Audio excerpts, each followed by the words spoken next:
We are going to talk about trust and its importance for Army professionals. The Army must have a positive relationship with American society based on mutual trust and respect. The nation trusts the Army to expertly accomplish military missions through the effective and ethical application of land power.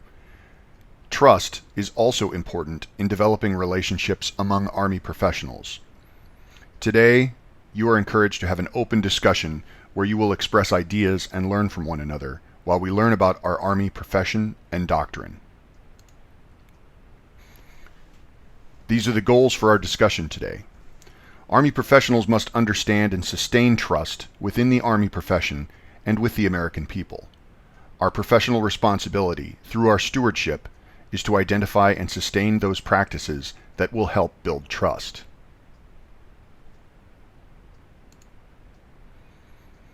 Our Army profession is healthy when all 5 essential characteristics are present in our culture and organizations and demonstrated by our professionals. These are military expertise, honorable service, esprit de corps, stewardship of the profession, and trust. Trust is one of the essential characteristics and supports and is supported by the other 4 essential characteristics. Because the American people place special trust and confidence in the Army as a profession that considers service to the nation its highest priority, trust is the bedrock of our relationship with them. Our professional responsibility is to preserve this earned trust. Our moral obligation is the source of this trust. We ensure trust by maintaining the remaining 4 essential characteristics of the profession in everything we do, every day, and in every location where we serve.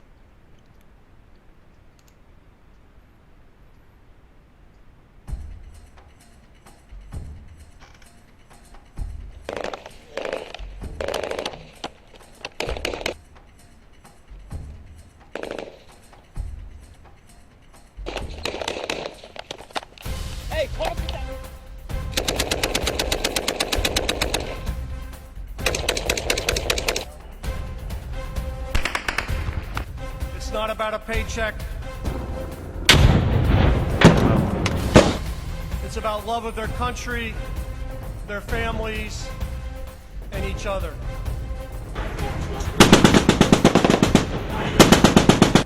Every time we ask them to pack their duffel bags and move out, they do it with unquestionable courage and determination. Our Army will always stand ready so that millions of Americans can sleep in peace. In large part, it's because of the American soldier the gates of freedom remain open today. Our nation today has inherent trust in our institution and our soldiers. Trust is our bedrock. It comes in several forms. Trust between soldiers. Trust between soldiers and their leaders. Trust between soldiers and their families and the Army. And trust between our Army and the American people. Trust is the lifeblood of our profession. Most of us have spent a good part of the last 10 years or so going into very dangerous places that many of us would not have chosen to go to. But our soldiers go there because they trust each other when they're in that kind of an environment. They trust each other to look out for each other's interests, that if they need help, someone will be there. Is to better understand the issue of trust and what we can do to ensure that we maintain the highest level of trust between senior and subordinate and senior and soldier and their peers, we think are absolutely essential. I think it's an important dialogue. I am excited about the candor that we're discussing the issue of trust. Not only trust between soldiers, but trust between soldiers and leaders and with the American people. I think it's important. I think it's something that we probably have not done as frequently as we should have. I think we've learned some things from this, and we've really got to start to take action about the idea of trust and what it means. When I call you to tell you you've got to take your unit to New Orleans to do flood disaster mitigation, You can requisition whatever you need. If you need tents, I'll get you tents. You need canteens, I'll get you canteens. You know, if you need more rifles, I get you more rifles or shovels, vehicles. You can requisition that. You can't requisition when the moment comes. Trust. I've often asked myself, why do the young men and women who join the Army, first of all, why do they join it? Secondly, why do they do what we ask them to do? And it's because they trust that not just the person to their left and right, or the immediate supervisor, but that the entire institution will take care of them. And that's why trust is the single non-negotiable foundational value of our Army.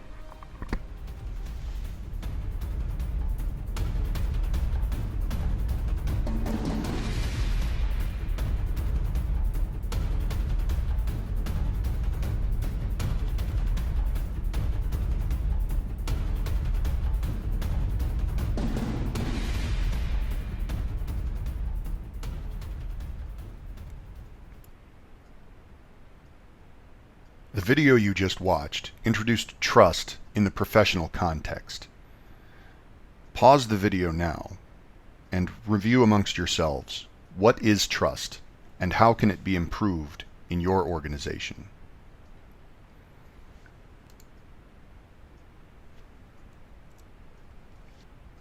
Our professional responsibility is to grow and preserve this earned trust. Trust is the bedrock in all Army professional relationships. For discussion, what is the effect on Army members if trust is lost within your organization?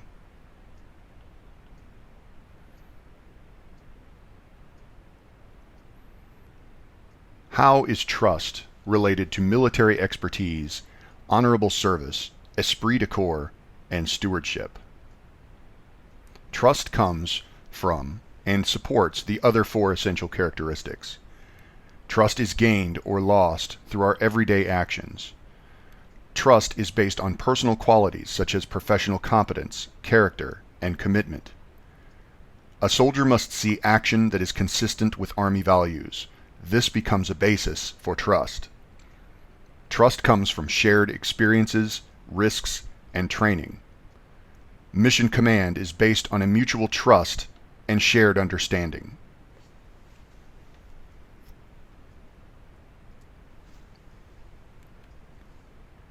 It is said that warfare can bring out the best and the worst of all human traits. The soldier, and only the soldier, is asked to display the highest acts of virtue, courage, and sacrifice, all the while enduring the violence, confusion, and costs of the battlefield. When the complexity of our environment blurs the traditional boundaries of right and wrong, what directs us through our most critical decision points? The Army ethic is a collection of values, beliefs, ideals, and principles held by our Army profession and embedded in its culture. The ethic is taught to, internalized by, and practiced by its members to shape the ethical conduct of the Army in defense of and service to the nation. By guiding our decisions and actions, defining the moral boundaries of our environment, and sculpting the identity of our profession, our ethic, grounded upon 5 foundations, illustrates our professional character. The role of the United States and purpose of the U.S. Army. We defend the rights and way of life of the American people, at home and abroad. This is our purpose and moral justification for the existence of the Army profession. The role of civil-military relations in the United States. Consistent with our historical origins, the Army remains subordinate to civilian government authority and upholds the trust of the American people. The nature of military professional ethics. The nature of our profession demands the ethical application of power, consistent with the morals and values of the nation we serve and defend. The profession and its ethic as the core of institutional culture. The Army ethic is personified throughout our culture. The Army values, soldier's creed, and the warrior ethos are all declarations of how we interpret, and apply the Army ethic in our duties. The relationship between the profession and its ethic and leadership. Ethical leadership is imperative to maintaining the validity of the Army profession, and leaders at all levels shoulder this responsibility. A failure to regulate our own actions jeopardizes the trust of the American people. The Army ethic provides a framework to guide our behaviors, decision-making, and actions. But what does it say about our fighting spirit? The ethic rests upon the moral values of our nation and our service in protecting our citizens' right to freedom. We respect and will support the basic human rights of others inasmuch as we defend our own. This central duty is why we fight. The difference between victory and defeat, when outmanned and outgunned, is our moral integrity. As the battlefield evolves, so must our knowledge of how we fight. Our ethic provides guidance on the battlefield, allowing leaders to plan and soldiers to execute. Armed with the ethical principles of necessity, discrimination, and proportionality, we establish moral limits on our force despite the destructive power at our fingers. The ethic provides direction when all other guidance may be unclear. It seeks to tell us more than when we can do something, but rather when we should. In the darkest of hours, and when we confront our deepest fears, our ethic reminds us of the values and beliefs we must preserve. It is why we fight, and it is how we fight. The Army ethic forms the heart of our professional character, embodies our fighting spirit, and exemplifies our unique role as the Army professional. Adhering to the Army ethic is an integral part of the trust relationship between soldiers, Army civilians, families, and the American people. The Army ethic is the collection of laws, values, beliefs, ideals, and principles held by the Army profession and embedded in our culture. The video you just watched briefly introduced the Army ethic in the professional context. Ask yourselves, why is it important to have a formal Army ethic?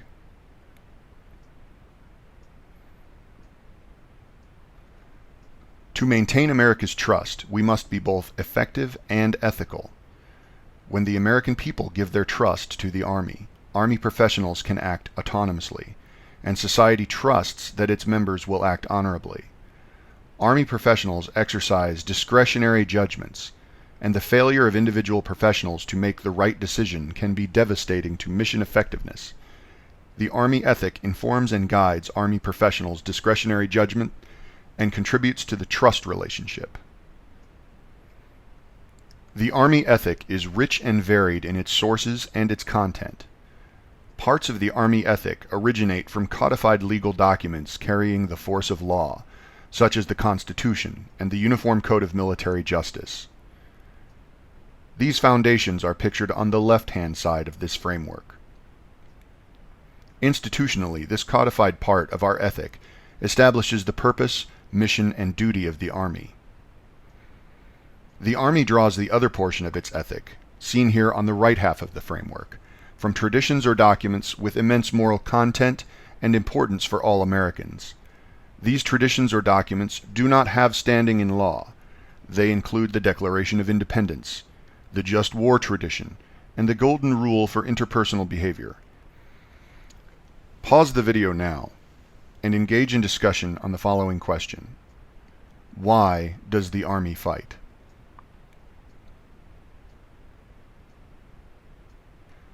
We are sworn to support and defend the Constitution against all enemies, foreign and domestic. The Army, as the land power component of a unified force, fights as directed by our elected political leadership in accordance with law. Now pause the video and discuss the following question.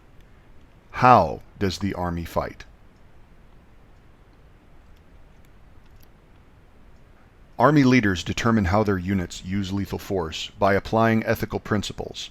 For example, military necessity, requiring combat forces to engage in only those acts necessary to accomplish a legitimate military objective. Distinction: discriminating between lawful combatant targets and non-combatant targets. Proportionality: the anticipated loss of life and damage to property incidental to attacks must not be excessive in relation to the concrete and direct military advantage expected to be gained. The Army ethic provides the moral basis and the justification for why and how the Army fights. These shared values strengthen our sense of shared purpose, enhance our esprit de corps, and support the American people's desires for an Army that performs effectively and ethically. Embracing the Army ethic is integral to developing and sustaining trust in the Army profession. Being committed to the shared values of the Army ethic is essential for teamwork. Teamwork builds trust between Army professionals. Soldiers entrust their lives to the soldiers on their left and right and focus on doing their duty in a way that maintains the trust of their comrades. We ask a lot of our soldiers, Army civilians, and their families, and therefore trust is essential in those relationships. Army professionals must apply ethical principles in everything: warfighting, managing financial resources, personnel management, interpersonal behavior on and off duty, etc. Regardless of the situation or persons affected, every member of the profession must be able to reason and appropriately apply the right ethical principles while guided by the Army ethic. They must also accept personal responsibility to discipline themselves and self-police their organization and other Army professionals. This helps the Army maintain its effectiveness and the trust of the nation. Trust reflects the confidence and faith that the American people have in the Army to serve the nation effectively and ethically.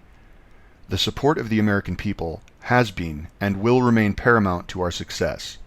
We remain mindful of their trust in us to get the mission accomplished in a way that brings credit to the Army and to the nation. We are committed to upholding the 5 essential characteristics: military expertise, honorable service, esprit de corps, stewardship, and trust, effective parts of everything we do. Stewardship of the Army profession is our responsibility to both promote trust and ensure the long-term effectiveness of the Army as a military profession. During a combat deployment, Justin Watt discovered that his fellow soldiers had committed heinous war crimes. He reported the crimes to John Diem, a non-commissioned officer that he trusted. Justin Watt joined the Army with the belief that it would allow him to become the man he wanted to be, and most soldiers who join the Army infantry really believe that. Well, if you become part of a sub-organization like he did, which demonstrates that we have the capacity for rape and murder, that's a personal attack against him, he would feel like. And that's not what he joined the Army to do. Organizations produce people. You can trust those people intimately with your life, and you should. They've been trained and led as well as an organization that you believe in can produce. But having an intimate trust with one other person, while a very powerful motivation, I think when you hear older veterans talk about trust, I really did it for my buddy on my right and left. What they're really talking about is the organization. They're not talking about this specific guy, because how many World War II vets started the war with that specific guy and ended the war with that specific guy? No, there were dozens and dozens of that guy. He could have been anybody. He could have been a replacement, a medic, anybody that just happened to be fighting with them at the time. It's a very powerful bond that's not intimate, it's organizational, it's institutional. When an organization separates itself into small schisms, that's when you're talking about intimate personal trust between two individuals instead of organizational trust, and it's a negative leadership influence. Trust is the most significant piece, not because it's like an intimacy, because that's what Barker, Cortez, and them had. They had an intimate trust. That's not really how I mean it. Trust is more, you understand where people stand, You understand that there's a standard of behavior and everybody acts within that standard of behavior. Not that if I mess something up or I do this, then this guy won't tell on me. That's a different kind of trust that is not acceptable. It's a trust in the organization, in the fact that the organization will do the right thing, and that the organization is not going to fly off the handle, and that the organization is not going to treat you badly when you mess up, and that the organization is going to invest you with trust when you earn it, and it's going to make you an exemplar when you accomplish things above the standard. Just trust in the organization, not trust in any one person or trust in a small group of conspirators or people. Trust in an organization, in the Army, really. I feel like if you, at the squad level at least, if you have a group of people who trust in you as the squad leader and trust in the squad as an organization, they will trust in the Army more. If you think about it, like those small group of people, Justin Watt interacted with them every day, a lot more than he would ever interact with me. They had a very mutual, intimate trust that made them part of their own separate organization. Personal, intimate trust with the people involved is a strong motivator, especially when that small subgroup is your only support structure to deal with a reality that you're just having a hard time dealing with. When they demonstrated that they had morals and a sense of professionalism that were abhorrent to Justin Watt and what he thought the Army was about, he came back to the parent organization with agents that he could believe in. He basically re-nested himself within the greater institution. So, do I feel like there was a sense of betrayal? Yes, because they had shared a personal, intimate trust, and he felt like he was part of a sub-organization. But at the end of the day, you're gonna, if there's a more professional, if there is a more morally right organization, you're gonna gravitate towards that if you have that in you. Staff Sergeant Diem discusses the importance of true trust in small units. Trust is a powerful bond. When it breaks down intimately, there's a break in trust. Diem explains that there is a trust in the organization, and the organization must do the right thing. Personal, intimate trust is a strong motivator, but does it have a place in professional organizations? Pause the video now and discuss the following questions. Diem describes the bond between soldiers, saying, "It's a very powerful bond that's not intimate. It's organizational. It's institutional." What does Staff Sergeant Diem mean? How does a strong sense of professional identity increase trust among soldiers?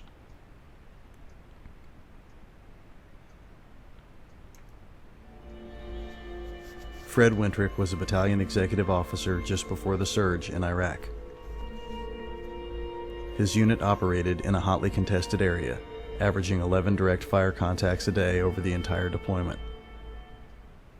Trust in your subordinates isn't something that you can not have for months and years and then decide when you get to combat it's time to trust your subordinates to know their jobs. When your rifle company is spread out over 1.5 kilometers and you can't physically see Lieutenant Gadori, you had better trust that he understands what you want to get done, he knows how to get it done, and he's going to do it, even when it's hard, because you've led him and you've trained him and you've rehearsed him and you've built good leadership around him. His platoon sergeant steady over 1,600 meters. You can't babysit 132-man rifle company.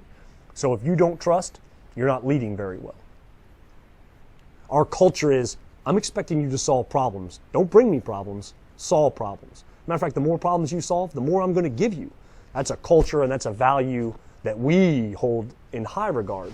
If you wind up, for whatever reason, placing trust in a series of people that didn't really earn it in the first place, you certainly become more, if not more discerning, you become more thrifty with your trust. You make it harder to gain. If I hadn't built the trust in my subordinates, officers and non-commissioned officers and soldiers, I wouldn't have been able to function. This professional trust in our non-commissioned officers and our soldiers and our lieutenants is what everything's based on. Wintrich talks about the importance of trust and how it is developed over time. How is trust between leaders and subordinates developed? Between soldiers and their peers? What are some ways trust is built when you first arrive at your organization or unit? What are specific actions or behaviors that leaders use to develop trust? What are the potential consequences of distrust between leaders and subordinates, between soldiers?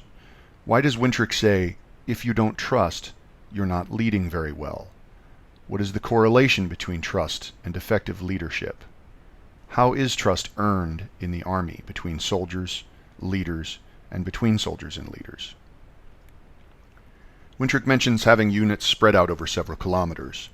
What are some of the challenges of being geographically separated from your higher headquarters, from your subordinate units? What are some specific ways you can resolve these challenges? How does trust relate to the esprit de corps of a unit? And how does the level of expertise in a unit relate to how well the soldiers and leaders trust one another?